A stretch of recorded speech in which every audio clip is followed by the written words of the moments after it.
Hi guys. So आजचा आपला topic काय आहे? BMS BHMS stay vacancy round 8 चा ऍक्च्युअल कट ऑफ किती आलेला आहे आपण तो कॅटेगरी वाईज पाहणार आहोत. त्यानंतर पुढचा राऊंड होईल का, पुढच्या राऊंडचे काय अपडेट आहेत, कारण की काउन्सिलिंगची डेट ही एक्सटेंड झालेली आहे. सेंट्रल गव्हर्नमेंटमुळे काउन्सिलिंगची डेट ही एक्सटेंड झालेली आहे. म्हणजे सर्व प्रकारची काउन्सिलिंग ही साधारणतः 20 जानेवारी 2025 ला संपणार आहे.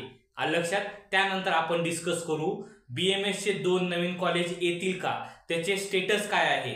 आता यावर्षी येणार होते पण यावर्षीच्या काउन्सिलिंग मध्ये येतील का, या काउन्सिलिंग मध्ये येतील, कारण की ओव्हरऑल आपल्याकडे एक साधारणतः 7 दिवस शिल्लक राहिलेले आहेत. त्या 7 दिवसामध्ये जर कॉलेज आले तर स्टे वॅकन्सी राऊंड 9 देखील होऊ शकतो. त्यानंतर आपण डिस्कस करू कॅटेगरीचा बेनिफिट भेटेल का नाही, पुढचा राऊंड कोणता होईल, होप्स आहेत का नाही राऊंड साठी, आपण स्टेप बाय स्टेप सर्व डिस्कस करू. ओके, लक्षात. सो गाइस, आजचा आपला टॉपिक काय आहे? फायनल BMS BHMS चा कॅटेगरी वाईज कट ऑफ काय आलेला आहे 2024 चा, आपण ते पाहणार आहोत. कोणता राऊंड? 8व्या राऊंडचा. यानंतर आपण पाहणार आहोत नेक्स्ट राऊंडचे अपडेट काय आहेत, पुढचा राऊंड होईल का, आपण ते पाहणार आहोत. यानंतर BMS साठी नवीन कॉलेज येतील का, कारण की मी लास्ट व्हिडिओमध्ये देखील तुम्हाला सांगितलं होतं BMS चे 2 कॉलेजची प्रोसेस सर्व झालेली आहे, फक्त हॉस्टेलचे काम सुरू आहे. बुलढाण्याचं पण तेच कॉलेजचं होतं पण ते कॉलेज आलेलं आहे. लक्षात. ठीक आहे. यानंतर ओव्हरऑल आपण इन्फॉर्मेशन पाहू, त्यानंतर होप्स आहेत का नाही नेक्स्ट राऊंड साठी, हे सर्व आपण स्टेप बाय स्टेप पाहू आणि काही नोट्स आहेत मी तुम्हाला ते क्लिअर करेन. लक्षात. ठीक आहे. आता कट ऑफ पाहू. So guys, BMS stay vacancy round 8, BMS stay vacancy round 8 चा कॅटेगरी वाईज कट ऑफ काय आलेला आहे आपण ते पाहू. ठीक आहे. सो ओपन साठी 330 हा शेवटचा विद्यार्थी लागलेला आहे. यानंतर SC कॅटेगरी 326, SC चा 326. यानंतर ST कॅटेगरी 261, विजय कॅटेगरी 324. त्यानंतर NT1 325, NT2 325 आणि NT3 329. या कॅटेगरीचा कट ऑफ थोडासा वरीच राहिलेला आहे. लक्षात. यानंतर OBC/SBC 325. यानंतर नवीन ACBC जी कॅटेगरी आलेली आहे त्याचा कट ऑफ देखील 311 पर्यंत आलेला आहे. 311 पर्यंत विद्यार्थी लागलेला आहे, ज्या विद्यार्थ्यांकडे ACBC चं सर्टिफिकेट आहे. ठीक आहे. यानंतर EWS 336 हा ओव्हरऑल कट ऑफ आहे, पण मायनॉरिटीचं कॉलेज साधारणतः 240 ते 42 पर्यंत गेलेला आहे. हा होता BMS चा कॅटेगरी वाईज कट ऑफ शेवटच्या राऊंडचा, म्हणजे स्टे वॅकन्सी राऊंड 8 चा. लक्षात. ठीक आहे. सो गाइस, यानंतरची नोट इम्पॉर्टंट आहे. ऑल स्टे वॅकन्सी राऊंड कॅटेगरीचा बेनिफिट आहे का, आहे काही. स्टे वॅकन्सी राऊंड 1 असेल 1 to 8, तुम्हाला कोणत्याही राऊंड मध्ये कॉलेज भेटला असेल आणि तुम्ही ऍडमिशन घेतला असेल तर तुम्हाला कॅटेगरीचा बेनिफिट आहे, कुठलाही प्रकारचा प्रॉब्लेम येणार नाही. पण फक्त मेरिट प्रमाणे जे विद्यार्थी सिलेक्शन झालेले आहेत त्याच विद्यार्थ्यांना भेटणार, त्याच विद्यार्थ्याला भेटणार, IQच्या विद्यार्थ्यांना नाही भेटणार. आताच क्लिअर होतो. ठीक आहे. त्यानंतर तुम्हाला स्कॉलरशिपचा फॉर्म भरायचा आहे. स्कॉलरशिपचा फॉर्म भरल्यानंतरच तुम्हाला कॅटेगरीचा बेनिफिट भेटेल. लक्षात. ठीक आहे. आता यानंतरचा टॉपिक काय आहे? BHMS स्टे वॅकन्सी राऊंड 8 चा कॅटेगरी वाईज कट ऑफ काय आहे आपण 2024 साठी पाहू. तो देखील शेवटच्या राऊंडचा कट ऑफ समजा. ठीक आहे. सो गाइज, ओपन साठी 230, SC कॅटेगरी 224, ST कॅटेगरी 165, विजय 232, NT1 कॅटेगरी 210 मायनॉरिटीचं कॉलेज आहे. यानंतर NT2 232, NT3 232, OBC/SBC 213. यानंतर ACBC नवीन कॅटेगरी 127. BMS असेल किंवा BHMS असेल, दोन्हीचा कट ऑफ खूप खाली आलेला आहे ACBCच्या विद्यार्थ्यांसाठी. ठीक आहे. यानंतर EWS 200 हे मायनॉरिटीचं कॉलेज होतं. लक्षात. ठीक आहे. तुम्हाला कट ऑफ समजला. 8व्या राऊंडचा कट ऑफ काय आलेला आहे स्टे वॅकन्सी राऊंडचा.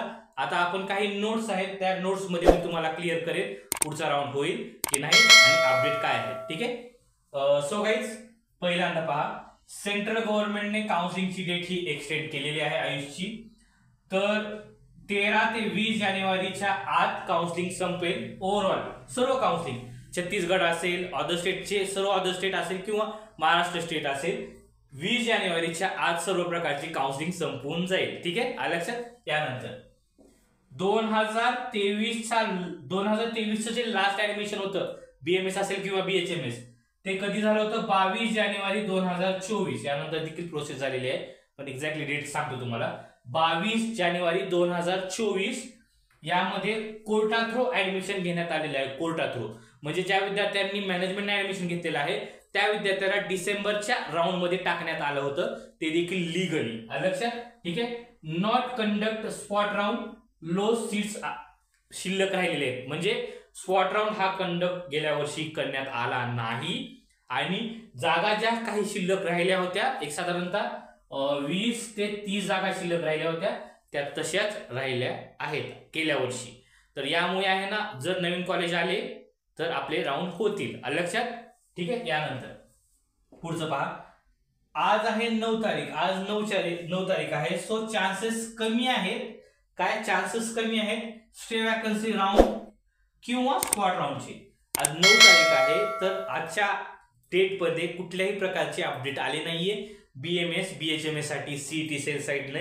त्यामुळे चान्सेस कमी आहेत stay vacancy round spot round होण्याचे. लक्षात? यानंतर पुढचं पहा.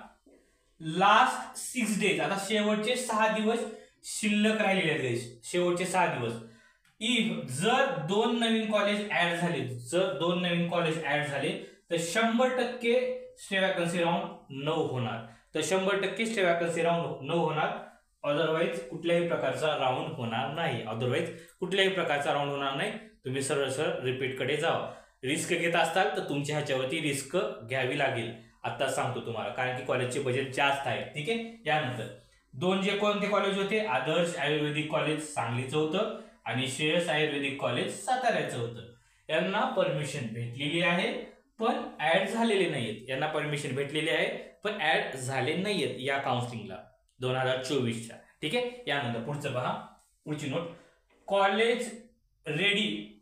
कॉलेज आहे ना, आता सध्या प्रॉब्लेम काय येत आहे माहिती आहे का? कॉलेज तयार आहे राऊंड घेण्यासाठी, राऊंड व्हावा त्यांची इच्छा आहे, कारण की त्यांच्या कॉलेजमध्ये जागा शिल्लक राहिलेल्या आहेत. कारण की कसं आहे, जागा कमी राहिल्या आहेत. लाईक किती BMS साठी समजा 20 ते 30 जागा शिल्लक राहिल्या असतील, 20 ते 30 जागा. यानंतर BHMS साठी 18 ते 24 BHMS साठी IQ आणि बोथ सीट्स. ओके. पण CET सेल कन्व्हिन्स होत नाही. CET सेलचं म्हणणं काय आहे? लो सीट्स आहे, तर आम्ही कुठल्याही प्रकारचा राऊंड कंडक्ट नाही करू शकत, कुठल्याही प्रकारची नोटीस नाही देऊ शकत.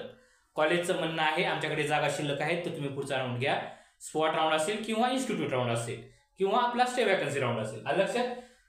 तेच स्पॉट राऊंड किंवा स्टे वॅकन्सी राऊंड. पण CET सेल कुठल्याही प्रकारे ऍग्री नाहीये, कारण की त्यांचं म्हणणं काय आहे, जर जास्त सीट्स असतील तर आम्ही पुढचा राऊंड कंडक्ट करू, पण जास्त तेवढ्या जागा शिल्लक राहिलेल्या नाहीयेत. MBBS नाहीये. MBBS चे 5-6 जरी जागा असतील तर ते लिस्टमध्ये येतात, पण BMS BHMS ला थोडं जास्त लक्ष देत नाहीत. लक्षात? ठीक आहे. यानंतर पुढचा पहा. सो लास्ट होप्स, आता शेवटच्या होप्स काय आहेत? 11 तारीख ते 12 तारीख म्हणजे आपली उद्याची परवाची एक 2 ते 3 दिवसांमध्ये जर CET सेल साइडने नोटीस पब्लिश झाली, कुठल्याही प्रकारची असेल, कुठल्याही प्रकारची स्पॉट राऊंडची असेल किंवा स्टे वॅकन्सी राऊंड असेल, ती प्रोसेस झाली तर आपली ऍडमिशनची प्रोसेस स्टार्ट होईल आणि तुमचं कन्फर्म ऍडमिशन होईल.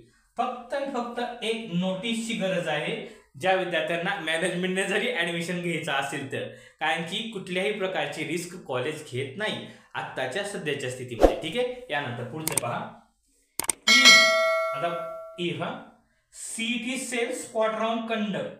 CET सेलनं जर स्पॉट राऊंड कंडक्ट केला म्हणजे नोटीस आली, समजा चुकून नोटीस आली, तर चान्सेस आहेत तुमचे डायरेक्ट ऍडमिशनचे. पण काय आहे, हाय बजेट जाईल तुम्हाला. हाय बजेटमध्ये जावं लागेल तुम्हाला, हाय बजेटमध्ये. सो तुम्ही काय करा, ज्या ठिकाणी सीट शिल्लक राहिलेले आहेत त्या ठिकाणी कॉन्टॅक्ट करून ठेवा. आमचं एवढं बजेट आहे, तुम्ही आम्हाला सीट देतात का? ठीक आहे. काय अडचण वगैरे असेल मी माझा खाली नंबर दिलेला आहे, तुम्ही मेसेज करून मला डिस्कस करू शकतात. आणि काय विचारायचं असेल कमेंटमध्ये विचारू शकतात, कारण की एक साधारणतः 7 दिवस राहिलेले आहेत आपल्याकडे शेवटचे या 2024च्या काउन्सिलिंगसाठी. ठीक आहे. आणि यानंतरचे व्हिडिओ असतील तुमचे MBBS college wise cut off. लक्षात? काय अडचण वगैरे असेल मला कॉल करा. Bye guys.